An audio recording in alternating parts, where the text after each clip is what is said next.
Hello friends, আপনাদের সাথে আজকে আমি নিরামিষ পেঁপের ঘন্ট রেসিপি শেয়ার করব। কাঁচা পেঁপে অনেকেই আছে খেতে একদমই পছন্দ করে না। যদি আপনারা বাড়িতে একবার এভাবে বানান তাহলে সবাই বুঝতেই পারবে না যে আপনি পেঁপে বানিয়েছেন। আমি এখানে কিছুটা ছোলা নিয়ে রাতভর ভিজিয়ে রেখেছিলাম, তারপর প্রেসার কুকারে অ্যাড করে তার সাথে একটু জল দিয়ে 5টা কি 4টে মতন সিটি দিয়ে নেব। এরপর মিডিয়াম সাইজের দুটো আলু নিয়ে চোখা ছাড়িয়ে ডুমু ডুমু করে আমি আলুগুলো এক এক করে কেটে নেব। আপনারা যদি চান তো এখানে আলু ব্যবহার না করতে পারেন, আমি কিন্তু এখানে আলু ব্যবহার করেছি। আর আপনারা যদি চান যে এই ছোলা বদলে আমরা বড়ি দেব, তো সেটাও দিলে খেতে কিন্তু অসাধারণ লাগে। পেঁপের মধ্যে তো অনেক গুণ থাকে, সেটা আমরা সকলেই জানি, কিন্তু পেঁপের নাম শুনেই অনেকেই আছে খেতে চায় না। ডুমো ডুমো করে আলুগুলো কেটে নেওয়ার পর আমি একটু জল দিয়ে ধুয়ে নিয়েছিলাম। এরপর গ্যাসে একটা কড়াই চাপিয়ে তার মধ্যে ডুমো ডুমো আলুগুলো অ্যাড করব, তার সাথে একটু সামান্য হলুদ আর একটু সামান্য নুন দিয়ে দেব। এখানে আমরা লো টু হাই মিডিয়ামে আলুগুলোকে ভালোভাবে একটু লাল লাল করে ভেজে নেব। প্রায় 60 to 70% আমরা আলুটাকে এখানে ভেজে নেব, তাহলে খেতে কিন্তু অসাধারণ লাগবে। এভাবে যদি আমরা আলুটাকে লাল লাল করে ভেজে নিই তাহলে পেঁপের স্বাদটা আরো দুগুণ বেড়ে যাবে।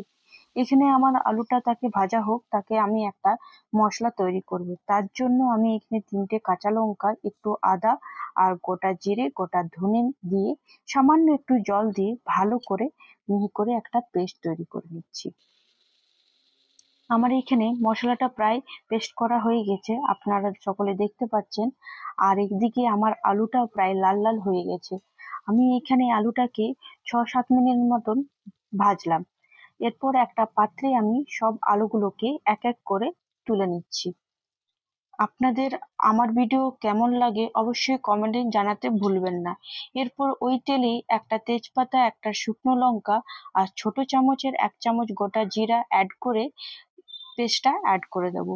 পেস্টটা অ্যাড করে দেওয়ার পর 2-3 মিনিট ভালো করে নাড়াচাড়া করে নেব। তারপর এখানে আমি 2 মিনিটের মতন ঢাকা দিয়ে রেখে দিচ্ছি। ঢাকা দিয়ে রেখে দেওয়ার পর আমি এখানে পেঁপের চোখা ছাড়িয়ে নিয়েছি আর পেঁপের বিচি বার করে ভালো করে ধুয়ে নিয়েছি। এরপর একটা গ্রেটারের সাহায্যে আমি এখানে গ্রেট করে নেব। আপনারা অনেকেই বলেছেন যে দিদি ভাই আপনি অডিও ভয়েস করে ভিডিও করুন, তাহলে আমাদের অনেক সুবিধা হয়। আপনাদের সুবিধার জন্যই আমি ভয়েসে আবার শুরু করেছি। আমার পুরো গ্রেট করা হয়ে গেছে আর এদিকে ছোলাটাও সেদ্ধ হয়ে গেছে। প্রেসার কুকার ঠান্ডা হয়ে যাওয়ার পর আমি প্রেসার কুকারের ঢাকনা খুলে আপনাদেরকে দেখিয়ে দিলাম ছোলাটা কতটা সেদ্ধ হওয়া প্রয়োজন। আর এদিকে কড়াইয়ে দেখুন তেলটাও ছেড়ে গেছে। মশলাটা এখানে খুব ভালোভাবে ভাজা হয়ে গেছে। 1 মিনিটের মতন আমি নাড়াচাড়া করে নেওয়ার পর যে সেদ্ধ ছোলাটা ছিল সেটা আমি এখানে নাড়াচাড়া করে নিচ্ছি, ভালোভাবে মশলার সাথে মিশিয়ে নেব 2-3 মিনিটের মতন।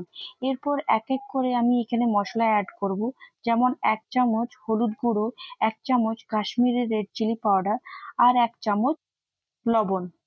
লবণ অ্যাড করব নিজের আন্দাজ মতন।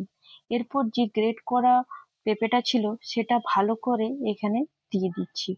দিয়ে নেওয়ার পর এখানে হাই ফ্লেমে ভালো করে নাড়াচাড়া করব 4-5 মিনিটের মতন। পেঁপের মধ্যে তো অনেক জল বেরোয়, তাই ভালো করে হাই ফ্লেমে এইখানে 4-5 মিনিটের মতন এখানে নাড়াচাড়া করতে হবে। আমার এখানে 3-4 মিনিট খুব ভালোভাবে নাড়াচাড়া হয়ে যাওয়ার পর আমি 4 মিনিটের জন্য ঢাকা দিয়ে রেখে দেবো। 4 মিনিট হয়ে গেছে, ঢাকা খুলে দেখতে পাচ্ছেন পেঁপের মধ্যে আর জল নেই। 2-3 মিনিট খুব ভালো করে আবার নাড়াচাড়া করে নিচ্ছি। এরপর ভেজে রাখা আলুটা আমি এখানে অ্যাড করে দিলাম। ভালো করে আবার 2-3 মিনিট ভালো করে মিশিয়ে নেব যাতে পেঁপের সাথে আলুটা মিশে যায়। আমাদের এখানে আলুটা প্রায় 60 to 70% সেদ্ধ হয়ে আছে। আর একটু যাতে ভালোভাবে সেদ্ধ হয় তার জন্য আমি এখানে একটু সামান্য গরম জল অ্যাড করছি। আপনাদেরকে বারবারই বলি যে গরম জল অ্যাড করলে তরকারির স্বাদ আরো দুগুণ বেড়ে যায়। গরম জল অ্যাড করার পর আরো 1 মিনিট আমি ভালো করে মিশিয়ে নেব। মেশানো হয়ে গেছে আর আপনারা দেখতেই পাচ্ছেন গ্রেভিটা বেশ ভালো কালার এসে গেছে। এরপর আমি এখানে সামান্য একটু গরম মশলা আর একটু ঘি, যেহেতু নিরামিষ রান্না তাই একটু ঘি দিচ্ছি। নিরামিষ রান্নার দিনে আপনারা যদি একটু ঘি দেন তাহলে তার স্বাদ আরো দুগুণ বেড়ে যাবে। এরপর একটা কাঁচা লঙ্কাকে টুকরো করে অ্যাড করে দিলাম। অ্যাড করার পর 2 মিনিটের মতন ঢাকা দিয়ে রেখে দিচ্ছি, যাতে ঘিয়ের গন্ধটা আরো খুব ভালোভাবে আসে। এরপর 2 মিনিট হয়ে গেছে, আপনারা সকলে দেখতেই পাচ্ছেন কি সুন্দর পেঁপের ঘন্ট তৈরি হয়ে গেছে। আশা করি আপনাদের ভিডিও আমার ভালো লাগবে। আর যদি ভালো লাগে তো অবশ্যই লাইক, কমেন্ট, সাবস্ক্রাইব করতে ভুলবেন না। আর এখানে দেখুন আলুটাও আমার খুব সুন্দরভাবে সেদ্ধ হয়ে গেছে। যারা পেঁপে খেতে পছন্দ করে না তাদেরকে একবার এই পেঁপের ঘন্ট বানিয়ে দেখুন, বারবার বলবে ওইটাই খাবো। এভাবে পাশে থাকুন। ধন্যবাদ।